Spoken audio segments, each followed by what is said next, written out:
Hey everybody, I'm Matthew Dilner up here in Walnut Cove, North Carolina at the shops of Myers Racing, sitting with Burt Myers. Well, Burt asked me to come up and kind of host this deal and field some of your questions for Burt, as well as a few tough ones for me. So I don't know, are you ready for that? Oh yeah.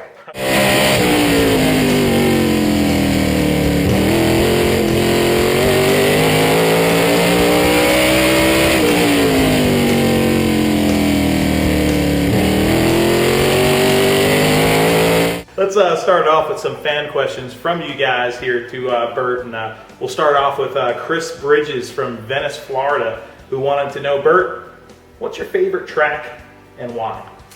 That's a tough one. I've got so many. But one that probably stands out in my mind is Concord Motorsport Park. Of course, it stands out because I won 2 North-South shootouts there, but it's a challenging track. It's a driver's track, and the layout is so unique. It's so much different from anywhere else we go. So I'd probably have to say Concord. All right, another one following that from Canton, Massachusetts. Adam S., I can't pronounce your last name, so you're Adam S. As a dream job, whose race car would you like to drive and why? There's a couple Good different question. Good question. That's a very good question. Because as a kid you think about it, I guess you don't process it that far in your mind. You just think about driving a race car. But I would probably say Denny Hamlin, the 11 car, and I think why is because of Joe Gibbs and that whole organization.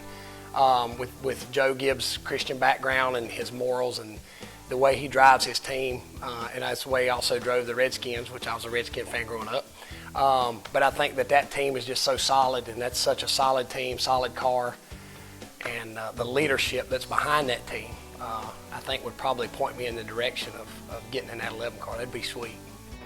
All right, another fan question coming in from Richie Schaefer. Past or present, name one modified driver that you would like to race against. That's tough too. I tell you, of course everybody knows Richie Evans was one of the best modified racers ever. But I think that somebody that probably stands out in my mind that I didn't get to watch race very often, but I've heard so much about, I've been compared to by older drivers or older generation, I've been compared to this person, is Paul Radford. I know that's probably going to shock a lot of people. It's kind of an off-the-wall answer from what, maybe not off the wall, but kind of unexpected. For Southern modified people. I think maybe it's an unexpected answer because Richie Evans would probably be the first answer anybody to give, which that'd be nice too, race against Richie. But Paul Radford, I think that, like I said, we've been compared to each other, and I've got to watch Paul run a little bit, but I don't know if I have a good answer for why, but we'll say Paul Radford. You guys come from a very rich modified racing history. Where do you think, question of my own here, where do you think your family, the Myers family, ranks within racing history? Where do you think the Myers family's place is in this sport? Modified racing? In modified racing. Man. It's tough because I think personally I've been blessed to been able to win every modified championship that's been on the table. I've been able to win. I wish my dad would have been fortunate enough to win a championship. I think back in those days, whenever he was racing, and we were talking about this earlier, he built his first modified that he built in the floor of his body shop on a concrete floor with no jig, no anything. And his budget was so limited that he would be in the right position to win a championship, and mechanical failures or something else would keep him from winning it. So championship-wise, I think that Ralph Brinkley and of course Tim Brown at Bowman Gray are at the top of the list on championships. The Myers family's on top of the list in wins. But I think, What is it up to now? 135 maybe? Yeah, I tell people it's so hard to reflect on what we've done because we're always looking ahead. I don't know if that's good or bad, but we're always planning for that next race. And it's funny, people ask me the schedule and I have no idea. I can just tell you what's coming up next. And then after that, we look at that next race. But as far as where as far as where the Myers family ranks, I mean, I don't want to sound boastful, but I would think we'd have to be right at the top, not just because what we've been able to accomplish, from my grandpa to my great uncle to Daddy to Jason and me, but as long as we've been racing. I think that's the key. Every modified race in the South, whether it be the old Smart Tour, the NASCAR Tour, or Bowman Gray, has had a Myers in it since, 1950. So that in itself, I think, would probably put us right at the top. Well, let's go back to a fan question here from State Road, North Carolina. Teresa Bo Pirtle wants to know, why did you choose the number 1 on your car? Well, it wasn't. That's a good question. Because you were I've number never. 4. I was number 4. That's a good question. I've never been asked that question. I've always been asked a lot of what's your favorite track and that kind of stuff. But I've never been asked that. I'll be glad to explain. When I first started racing in the modified division, my dad was number 4, so I had to start out with number 41. My dad started driving for Philip Smith. Philip's car was number 1, so of course I took over number 4. So when my dad retired and I got in Philip Smith's car, I became number 1. And the funny thing is I told Jason he could have, he had a 7 on his car at one time, and I think he even had a 14 on his car at one time in the modifieds. And I told Jason, I said, I'm gonna give you the number 4. If it was any other number besides number 1, I wouldn't give it to you. But it's hard to turn down to be a number 1. All right, I got one question I want to ask based on that. Junior Miller, your arch rival, it's been well noted on all the TV shows and throughout Southern Modified Tour history, the Myers and Miller rivalry. He's always been tabbed the king of Bowman Gray. Now you look statistically, Tim Brown, with his record with the wins and championships, some can call him the king of Bowman Gray.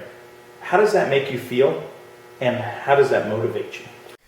I think that I'll kind of start at the beginning. I think that we have talked about years ago that somewhere down the line, barring anything crazy happening, me and Tim Brown would eventually be first and second. History tells us that. That doesn't mean it's going to happen, but history tells us that me and Tim Brown will be first and second. Tim Brown got about a 4 or 5 year head start on me. So as championships and wins, he's a little bit ahead of me. As far as a king is concerned, it's a joke around the garage that in the deck of cards, there's only one card that trumps a king.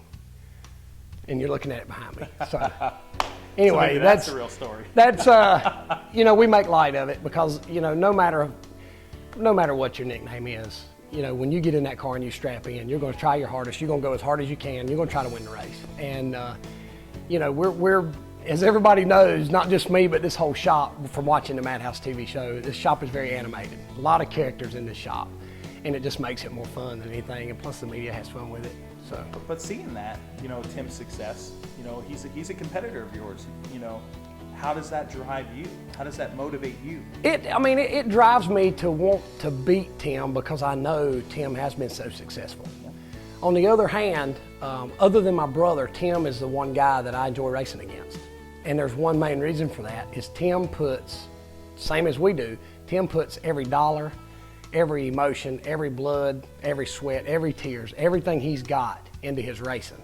And that's exactly what we do. So like Tim Brown or not, on or off the racetrack, whatever you feel about Tim Brown, doesn't mean you have to like him, but I do respect him.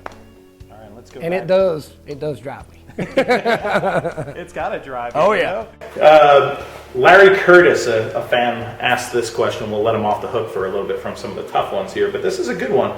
Besides your dad and your grandfather, who are your heroes growing up? I assume we're talking about in the racing. In the racing. It'd have to be that black number 3. It would have to be. With my daddy's cousin Chocolate being the gas man. Daddy's old crew chief David Smith was the jack man. We've known Bobby Hutchins for years, who was with RCR and Earnhardt. We talked about it earlier, that black 3, when you were a kid, it was just impossible not to pull for him. I don't know what it was about Dale Earnhardt. Nobody since him is the same character that he is, on or off the track. The swagger that he had, is that the new hip word? The swag, is that the new? That's the new hip term. He just, something about him was so cool on and off the track. Not to mention the ties that I had with RCR and my dad and RCR grew up together some, and I had ties there, but regardless of what I had there, I think that there's something about Dale Earnhardt. Well, you were talking about on the track and off the track, his swagger. Let's talk about on the track with you. So many big wins, of course, the NASCAR title, Bowman Gray, well documented what you've done.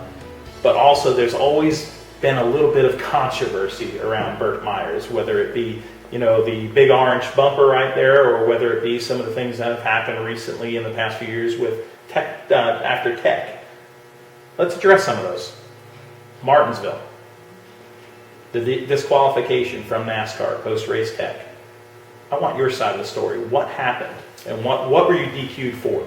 Well, NASCAR's official explanation was that there was a spliced wire in my ignition wiring harness or wiring system. That was their official explanation. I see where they got that, but I think it was a little bit. It wasn't the transmission. No, there was I'll touch on that in a second. The wiring back in the day, and things have changed a whole lot now. The way your wiring system is now, it's got a plug that plugs in, plugs out. If you change your box, you just have it wired the same where you unplug it and you plug a new one in. Back in the day, if you had an ignition box go bad, you had to cut the wires, put the box in and splice them together, or replace the entire wiring system. Well, number one, there was a budget, so it was hard to just replace the whole wiring system. Number two is a time factor. If you race from Saturday to Saturday and you mess a box up, and then you got a week to get your car fixed and get the box back in and get all that done. So what happened is I had the box, I replaced the ignition box, and this wasn't the week before Martinsville. I had replaced it well before this. So I had run probably a half a season with this box like this. The wires were spliced together, and that's what their official explanation was, is that my wires were spliced together. They were spliced together, and they had electrical tape wrapped around them. So when NASCAR came over and they said, we need your ignition box, we untaped it and undid the splice and cut wires and took the box out. So when you lay it on the table, it does look bad, but it was spliced together with electrical tape on it. Had NASCAR seen that prior to having the box in their hands, it might have been a different story. Well, obviously, when you deal with anything with that, I have to say it. People say traction control. What's your defense? What's your take on that? Because obviously, anytime it comes to that, That's what people are going to say. Right, and I think that's what NASCAR was alluding to, and I think that's the part that bothers me the most. Is I think we figured it up the other day. I have 102 career wins in modified late model combined, and not one of those wins did I have traction control in my car. Not one. Not one time. Not one time. And I think that is one of the things that I'm most proud of, because you hear rumors. I mean, you hear, oh, that guy's got traction control, or this guy's got traction control, or this guy did this, or this guy did that. The fact that I can honestly sit here and look at you in the face and tell you that I've got 102 wins with no traction control.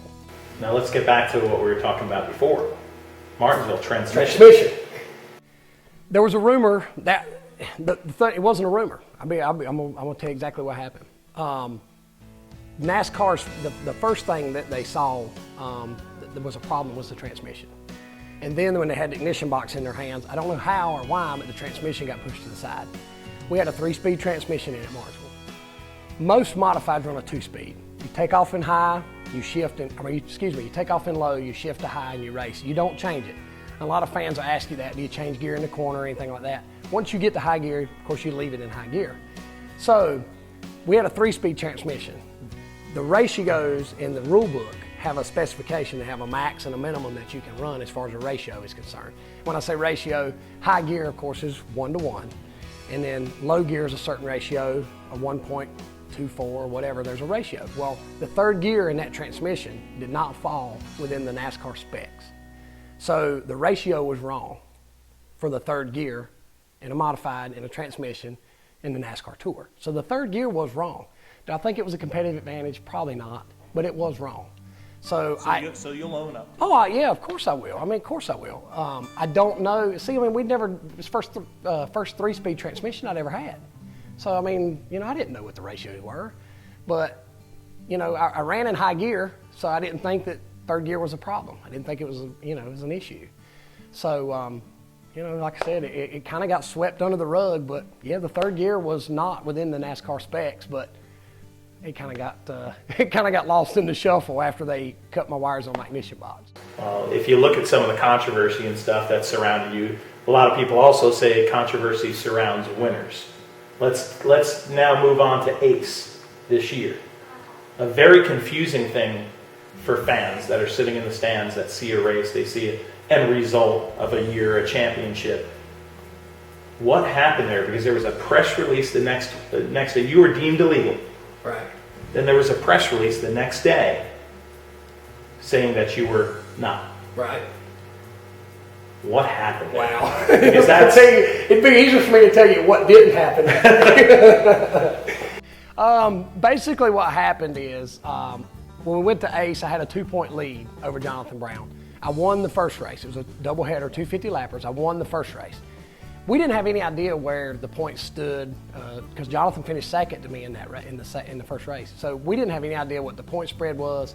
We didn't have any idea how many points per position. I didn't have any idea where I needed to finish or whatever. So in the second race, I finished fourth. And when I pulled down pit road and my guy comes over and I said, did we win the championship? He said, no, you lost by 2 points. I said, wow, how did we lose by 2 points? We brought my second car, the car you see behind me. This is my stadium car. Basically what I did is I called Zach Brewer and I said, Zach, if you would, I need you to come drive my car. I told Zach, I said, it may not be fun at times because, I'm not telling you that I don't want you to race my car because I wouldn't want somebody to ask me to do that and just ride around in the back. I said, I don't want you to tear my car up. That's my main concern because number one, I'm looking at, if I can go out, you don't have to put new tires on. So I had 4 scuffs that I could put on the car that were almost new. So as far as a financial standpoint, I could put Zach in the car, go out, get 2 decent finishes, and make enough money to cover some of my expenses, pit passes and that kind of stuff. Zach actually finished in front of me in the second race. So whenever they told me that I had lost the championship by 2 points, in my mind, if I protest the 3 car, which my dad owns, which was my backup car, if I protest that car, my dad said he declined the protest, so that moved me to 3rd position. It was a decision that I made. It was a split-second decision that I made. It's not a decision that I necessarily felt really good about, but on the other hand, when you look in the rule book, I didn't break any rules. It's a gray area. There's a loophole there. If you protest somebody and they decline, then they put their car on the truck and it moves everybody up a position. That's what I was focusing on in my mind, and that's what happened. So after that happened, by protesting his car and him loading up, they told me by me making the initial protest, that means my motor had to be torn down because I protested a cubic inch. The motor that was in the car that Zach was driving is the same car and motor that I ran at Charlotte in the NASCAR Well and Southern Modified Tour race. It had NASCAR seals on it.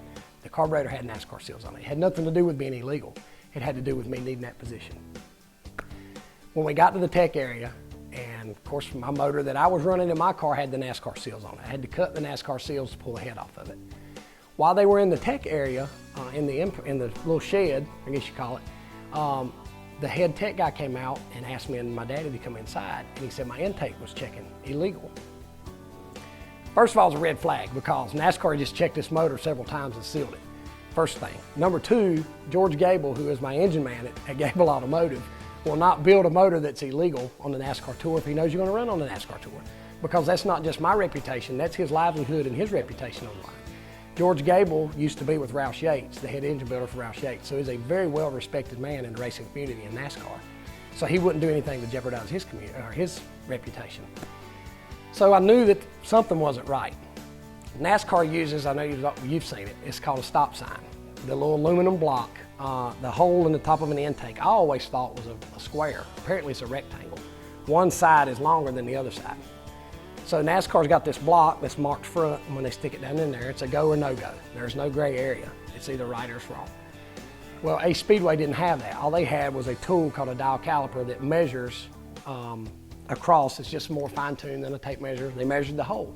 Well, when they measured the hole, they said that one way, I think it was front to back, was too narrow. There's a minimum and a maximum. Well, Daddy measured it, I measured it, the tech guy measured it, another guy standing there as an engine builder measured it. And I said, I see what you're saying, but something just doesn't make sense to me because I know my intake is legal. Daddy called George Gable, and what they'd offered to me is, we'll take it tomorrow to our engine guy and have him check it. I said, okay, great, sounds good to me. George said, absolutely send it off because I know the intake's legal.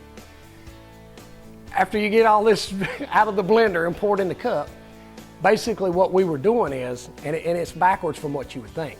If you're standing beside the car, when you think of width, it's backwards from what you would think. Left to right is length, and front to back is width. So we were measuring the length, thinking it was the width, and the width thinking it was the length. So when Ace Speedway took my intake to their engine guy, he had the stop sign that NASCAR uses and my engine builder uses. He sticks it in there and says, this intake is legal. So at that point, I'm politicking that, hey, wait a minute, you know, I told the guy, the representative for Ace Speedway, I said, you know, at this point, I do care about the championship, but There's also pride involved. my whole thing at this point, after all this had come together, my whole thing at this point was my integrity and my engine builder's integrity. Because like you said, well, what happened at Martinsville? And anytime you win a race, everybody thinks you're cheating anyway. So my thing is, I said, I don't care about who's champion. I don't care about the win. I don't care about the points. I don't care about the money. I do, but that's irrelevant at this point. At this time, I'm concerned with my integrity and my motorman's integrity. And I said, what I need you to do, what I would like for you to do, since you're admitting to me that my intake was legal, I would like for you to put out an official press release from Ace. If it says the champion stands, the disqualification stands, I don't really care. I need you to put out a press release that says my intake was legal because that's what's happened. My intake is legal. Next thing you know, well, you couldn't write this story and people believe it, you know what I mean? It's amazing. So the next day, I got the press release, and when I read it, I was flabbergasted. oh yeah, the next day, we got information that they had tallied the points wrong, and that by winning the first race that day, I had clinched the championship. So by finishing third or fourth in the second race, didn't really matter. It was irrelevant because I'd already won the championship. We didn't know that at the time because they miscalculated the points. I think it shows character on Ace Speedway's behalf. I know there's admitting they were wrong. I mean, you know, I tell my wife all the time that's one of the hardest things for me to do is admit when I'm wrong. It may take me a couple days. I'll get over it and I'll admit that I'm wrong. But for them to know the kind of flack they were going to take over it and to stand up and say, hey, look, we messed up, we did it wrong. But the bottom line is between me, Jonathan Brown, Ace Speedway, the fans at Ace Speedway, I think we all lost. I was robbed of getting to celebrate a championship. Jonathan was robbed because he was told he was champion and then taken away. The fact that I had to protest my own car, I lost out on Zach's purse money for second and fourth that was thrown out.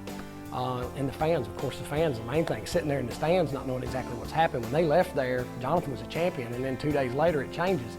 You know, I just don't think it was a good situation. I think that just like every mistake that's ever made, we all learn from it, and we try not to let it happen again. That surely was quite a debacle there. So let's go back to some fan questions. I think we got to give him a little bit of a breather here. Get all that in. You know, I've told that story like 10 times in the last 2 weeks. Jacob, this one comes from long distance. Jacob from Overland Park, Kansas. You've been in the seat of many types of race cars, 4-cylinder cars, late models, modifieds, trucks, NASCAR Camping World Truck Series, and even super modifieds. What's your favorite type of car to wheel? Well, the Super was really fun, but I only got 5 laps. Until you went into a billboard. Until I tried to leave the place. The Super was, I mean, I've never sat down in anything that had the response that a Super has. And I guess with the wing, the way it plants you to the racetrack. That thing is just... It's just wicked. It's wicked. Oh, it really is. I mean, it's like a spaceship with wheels on it. I don't think I can give a fair assessment on the Super because I didn't get much time in it. So, of course, I'm going to have to always go back to the modified. The horsepower to weight ratio, the wide tires, I mean, they're just, I mean, from the stands, I think it's obvious that this is some of the best racing you'll ever see. Oh, yeah. Undoubtedly. I grew up in modified racing, so I'm kind of partial. Yeah, I'm a little biased myself, but I think modifieds are the top dogs. Well, modifieds being the top dogs, you know, the NASCAR Modified Tour has always been big in the North. The Modified Tour came into fruition down here in 2005. Since it's taken over in 2005, what do you think the biggest change in the culture of Southern modified racing has been as a result of NASCAR creating a tour down here, if you had to put your finger on it? Yeah, I think just the clout. I think the clout that NASCAR carries. You know, when you run a race, and I'm not slighting any other racing by any means, but for example, Ace Speedway, the North-South Shootout, races like that are just what I call money races, where there's no points involved, which Ace is a little different, but like the North-South Shootout. I think that when somebody asks you about a certain race and you say, yeah, I won that race, I think when you tag that NASCAR banner behind it, I think that holds more clout. So I think more than anything that just the respect that comes with that NASCAR bar. Let's go to another question real quick here. Jeremy Walker from Walkertown, North Carolina. Which racetrack, if any, which race at any track do you find to be the most challenging? Wow. That's a trick question. I think that Concord it's a difficult track to maneuver. Unfortunately, we don't run there anymore. North-South shootout. But I think one of my favorite tracks is Bristol. But I think Bristol, with the competition level that's there and the speedway aspect of it, I mean, for the modifieds, it's kind of hard to explain to somebody, but for the modifieds, Bristol is our Daytona. There's no drafting of any kind like you would have with the Cup cars at Daytona. But I think the lack of contact and the way you have to race people, there's no bump and run at Bristol. You have to make a move and you pass the guy. So I think that's probably I wouldn't say it's the most difficult race for me, but it is the most challenging race for me. Going off of that, what track that you haven't run at that's within the modified world would you like to run at? There's a handful. You've been up to Wall, you've been up to Thompson, some of these other northern tracks and invaded. It'd have to be Loudon. So why haven't you been up there? Just part financial, part schedule conflict. Is it going to happen? Eventually. It's on my bucket list for sure. It's on my bucket list. From talking to Priest and Stefanik and a lot of those guys that I stay in contact with from up there, and believe it or not, even Teddy, they've all said, Burt, you would love Loudon. It's just a place that you have to experience one time. And watching it on TV, I don't think does it justice. Some of my friends on the Cup side, nationwide side, who are there, and they say, man, it has to speak volumes when all the Cup guys are on top of their haulers watching the modified race. I mean, that has to mean something. So, like I said, it's on my bucket list. That's probably the top of my list. There's a couple more. I'd like to go to Stafford. There's a couple other tracks up there that I'd like to hit, but Loudon would have to be top of the list. All right. Speaking of Loudon, there's a little thing there called the bump draft. And in modified racing in general, there's a culture created by the chrome horn. Whether the chrome horn, in this case the orange horn, whether it's Bowman Gray Stadium or a big track. In recent years, we've seen a little bit less action, from my observance, from that famous orange bumper. Are you getting a little soft in your boy, old age? Or is it just racing maturity? You're not helping the cause with my guys. Do you know that? I don't know, Matt. It's tough because I think that most of it in my mind is due to the lack of a car that's performing the way I want it to perform. In my racing experience, I think that when you use your bumper, when you don't have a car that's good, and you're just using it because you're frustrated or you're using it for the wrong reasons, I think that's crossing the line to being a bad guy. I don't want to be known as a bad guy. I don't mind being known as an aggressive driver, but when you got a car that's capable of winning a race and you're coming through the field and you're using that bumper, that's a whole different scenario than if your car's not good and you're having to bump a man just to move him to make the pass. And I think that some of that's to do with the lack of my car performing the way I want it to. Some of it may be with old age, not necessarily because I'm getting soft, but because maybe you think about it, what if I do this a little different? What if I do that a little different? Not that, I don't want to make it sound like my reaction or, that I'm hesitating to make a move. I don't want to make it sound like that because, like Doc Holliday says in Tombstone, which is my favorite movie if you check out my Facebook page, he says, I'm in my prime. And I feel like I'm in my prime. I'll be 37 years old in December, but my lifestyle hasn't changed in the last 15 years. So I feel like I'm still that age. I feel like that I still come in here and work on the race cars. I still go out and race on the weekends. And I still feel the same way. I still have that fire and the energy to win. It's just harder to do that now. All right. I'll be in Las Vegas for the NASCAR banquet working with NASCAR.com. And last year I bumped into you guys in Vegas I won't say what they were doing, but it has something to do with machines and putting money in them. I already told you I like to play poker. But of course, there's the Myers Brothers Awards there. How great of a thing is that, real quick, for you to do every year? A big part of the sport, on the national level. The Myers Brothers are such a big part of that still. I think that's another time that I reflect on what we've been able to accomplish and my family stands for.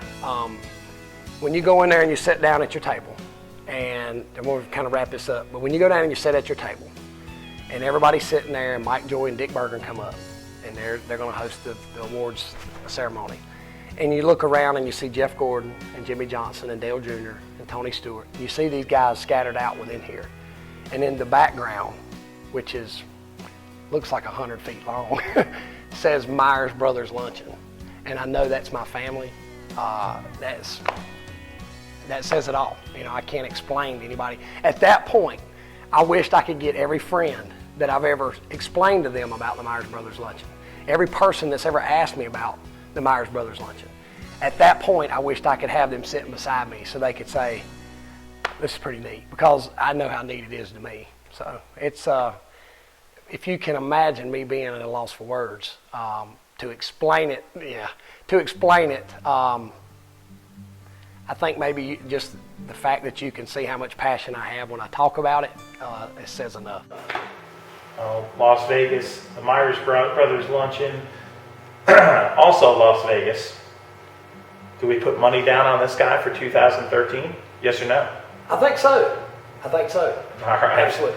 Well, thanks for all your questions, and I hope you enjoyed this. We enjoyed sitting on modifieds and talking racing here in Walnut Cove, North Carolina. It's a great day.